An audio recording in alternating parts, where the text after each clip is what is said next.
ये है computer science subject और आज हम देख रहे हैं फॉर्मूलाज एंड फंक्शंस का चैप्टर। और आज देखने वाले हैं सेशन 7 जो मिक्सड रेफरेंस है। हम लोगों ने types of references previous session में देखा था। A small recap about that. पहले क्या था? How many types of references are there? We have 3 types of references, है ना? So पहला reference है relative reference. First reference is relative reference. दूसरा है absolute reference. दूसरा type of reference है absolute reference. और तीसरा type of reference है mixed reference. Okay? So तीसरा type of reference है mixed reference. ए mixed reference में हम लोग दो types of references देखने वाले हैं. एक होगा column absolute और दूसरा होगा row absolute. Okay? So हम लोगों ने previous session में कैसे देखा था references का examples? मल्टीप्लिकेशन टेबल के साथ देखा था, याद है आपको? 6 मल्टीप्लिकेशन टेबल से देखा था कैसे हम 6 into 1 6 into 2 को कर रहे थे और उसके बाद जब एब्सोल्यूट रेफरेंस के बात कर रहे थे वी डिलीटेड द 6 कंप्लीटली और सिर्फ एक 6 के साथ हम लोग मल्टीप्लाई किए थे। यस, याद है आपको? हाँ, अभी देखने वाले हैं मिक्सड रेफरेंस में कैसे हम यूज कर सकते हैं। ओके, आज दो प्रॉब्लम्स देखेंगे। एक होगा यूनिट प्राइसिंग बिलिंग का एक सॉफ्टवेयर और दूसरा होगा कैसे हम एक स्टूडेंट का मार्क लिस्ट असेसमेंट के साथ कर रहे हैं। ऑलराइट, सो ये दोनों एग्जांपल्स आज हम देखेंगे। सो चलो सेशन के अंदर we'll start with the Excel. Alright, हमारा जो वर्कबुक है that is ready to start using right now. Alright, so अभी क्या करने वाले हैं हम लोग इसमें हम लोगों ने दो टाइप ऑफ एग्जांपल्स देखने वाले हैं। एक तो यूनिट कॉस्ट का है दैट इज बिलिंग का है और दूसरा है स्टूडेंट मार्क लिस्ट। सो पहले हम बिलिंग का कर देते हैं। सो बिलिंग में हम लोगों को पता है we have these fields, serial number होता है, उसके बाद प्रोडक्ट का नाम होता है, सो प्रोडक्ट नेम होते हैं और उसके बाद हमारे पास है यूनिट्स का मतलब है number of things. For example nails है तो कितना नेल्स, ओके, रस्सी है तो कितना मीटर्स रस्सी। सो वैसा वाला इंफॉर्मेशन हम देने वाले हैं। और कॉस्ट का मतलब है हर एक यूनिट का चार्ज दैट इज पर पीस, पर मीटर, पर किलोग्राम। सो ऐसे वाला यूनिट कॉस्ट होता है। ओके, और उसके बाद हम लिखने वाले हैं टोटल प्राइस और यहां पे लिखने वाले हैं आफ्टर डिस्काउंट। समझ में आया आपको? सो हम क्या करने वाले हैं? We have one thing in common here. हमें तो पता है कि हर एक शॉप में डिस्काउंट रहेगा। Okay, so there are shops which have different discount types. For example आप देख सकते हो कि कोई शॉप्स में you will have discount changes पर प्रोडक्ट के हिसाब से डिस्काउंट बदलेगा या तो सभी प्रोडक्ट्स के लिए एक ही डिस्काउंट रहेगा। ओके, सो हम यहाँ पे डिस्काउंट परसेंटेज भी लिखने वाले हैं और उसके बाद ये आफ्टर डिस्काउंट का प्राइस कैलकुलेट करने वाले हैं।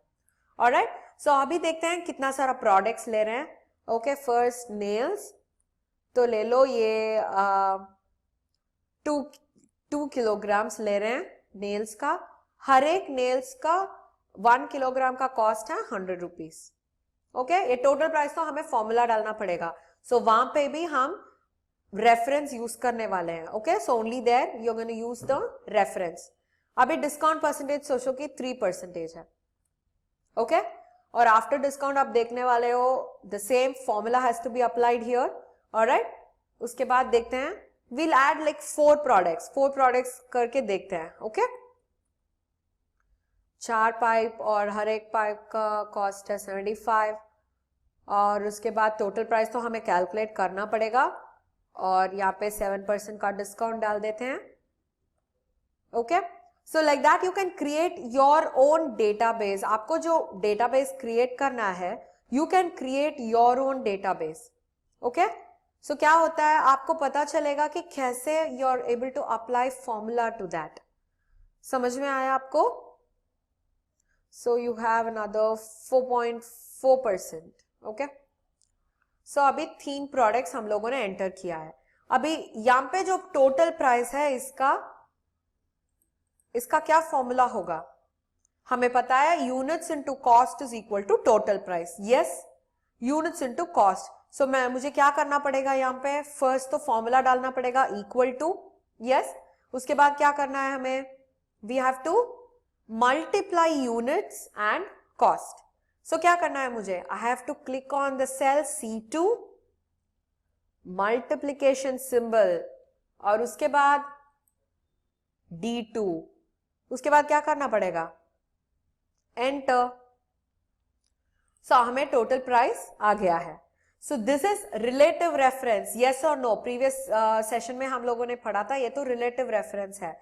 यहाँ पे जो यूनिट्स है वो सब बदलते ही जा रहा है और उसका cost based on the units ये भी बदलते जा रहा है. सो हमें ये रिलेटिव रेफरेंस चाहिए so that it is pulled down to all the products that we purchased. So हर एक बार मुझे फॉर्मूला एंटर करने की कोई जरूरत नहीं है. So मैं ऐसे क्लिक करके ड्रैग कर रही हूं. So रिलेटिव रेफरेंस के कारण क्या हो रहा है? C2 D2 C3 D3 बन गया है, C4 D4 भी बन गया है. ओके, सो अभी डिस्काउंट करना है. क्या फॉर्मूला लिखना है मुझे? यहाँ पे तो परसेंटेज का सिंबल है. सो मैं क्या करने वाली हूं? ऐसे मल्टीप्लाई कर देते हैं क्या? ओके, देखते हैं क्या आ रहा है. ये तो ट्रायल एंड एरर है, देख सकते हैं क्या करेंगे. कंप्यूटर क्या तो करेगा इससे. सो ये करने से क्या है?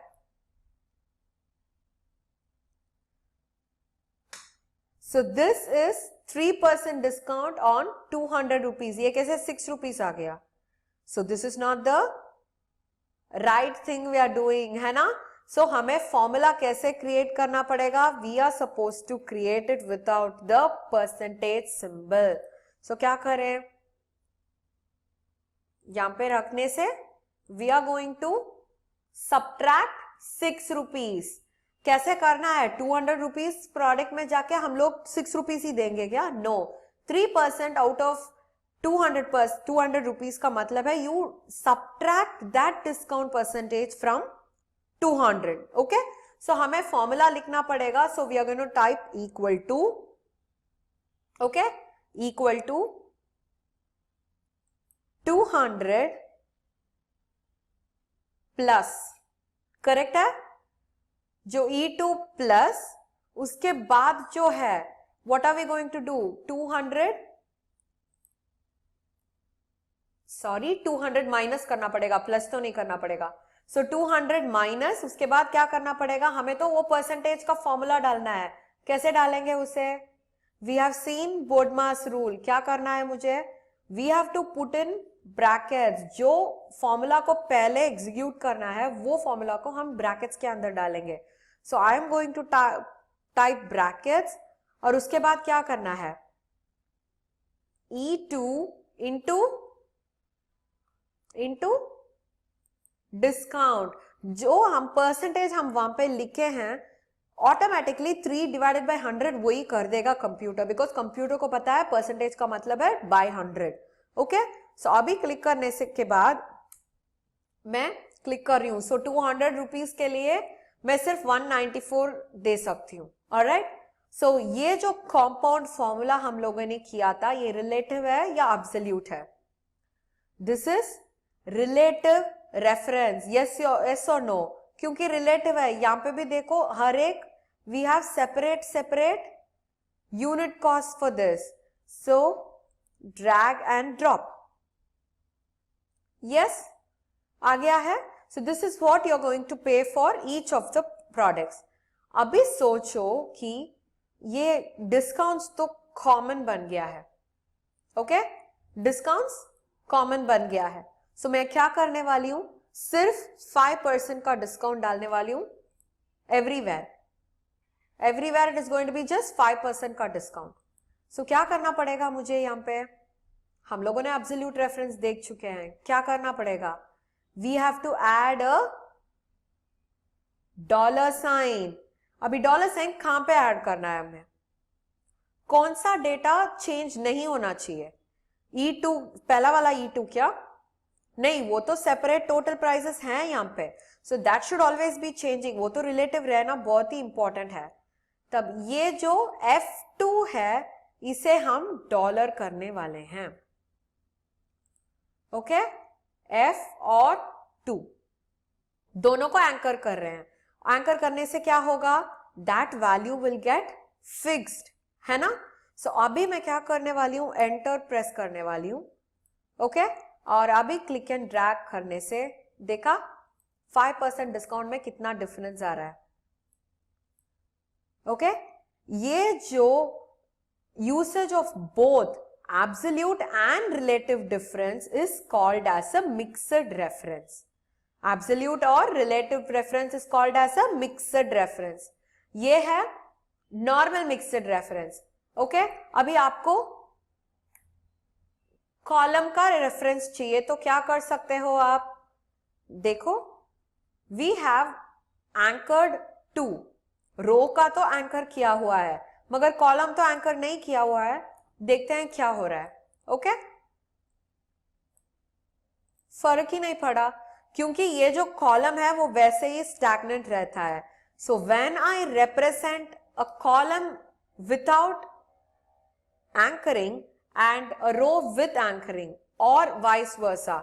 अभी सोचो column with anchoring and row without anchoring जब मैं करती हूं that becomes a mixed reference. समझ में आया. So that becomes a mixed reference. So वैसे ही हम स्टूडेंट का मार्क लिस्ट भी कर सकते हैं. सोचो कि स्टूडेंट का नेम है, ओके, रोल नंबर है, उसके बाद name of the student, English subject में मार्क्स, मैथ सब्जेक्ट में मार्क्स. और सोचो कि we are going to give the same mark. Assessment के लिए सभी को we are going to give 5 marks extra. और यहां पे हम टोटल टाइप करने वाले हैं. ओके, अभी मैं मिक्सड रेफरेंस यूज करने वाली हूं. यहां पे जो रोल नंबर है हम लोग 2, 3, 4 लिख सकते हैं. ऑलराइट, और A, B, C और D. और इंग्लिश में होगा मार्क्स 78, मैथ में होगा 90 और इंग्लिश में 48, मैथ में होगा 73 और इंग्लिश में वापस होगा 68 और मैथ में होगा 80. ओके, इसका टोटल तो हमें पता है कैसे करना है मगर मुझे ये टोटल के साथ 5 मार्क्स ऐड करना पड़ेगा. ऑलराइट, सो इसके लिए मुझे क्या करना पड़ेगा, मैं पहले इक्वल टू टाइप करती हूं. Okay, this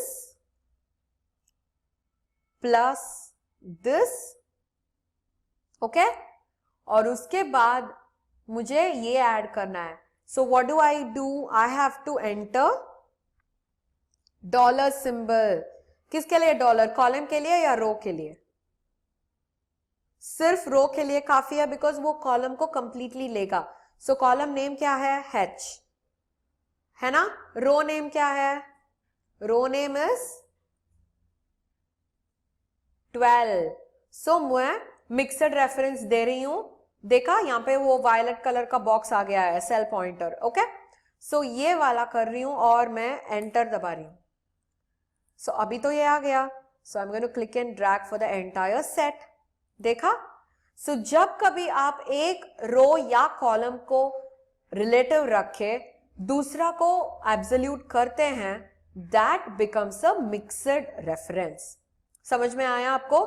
so this is how you can create mixed references. ये किसके लिए यूज करते हैं, this will help us in doing calculations easily. वापस आप रिपीट करने की कोई जरूरत नहीं है. सिर्फ एक सेल को रेफर करके हम कैलकुलेशंस कर सकते हैं. समझ में आया. So this is how we will be doing it. So students, what did we learn today? We saw about mixed reference and we saw 2 examples of mixed reference as well. So please practice these sessions and meet you in the next session. Bye-bye.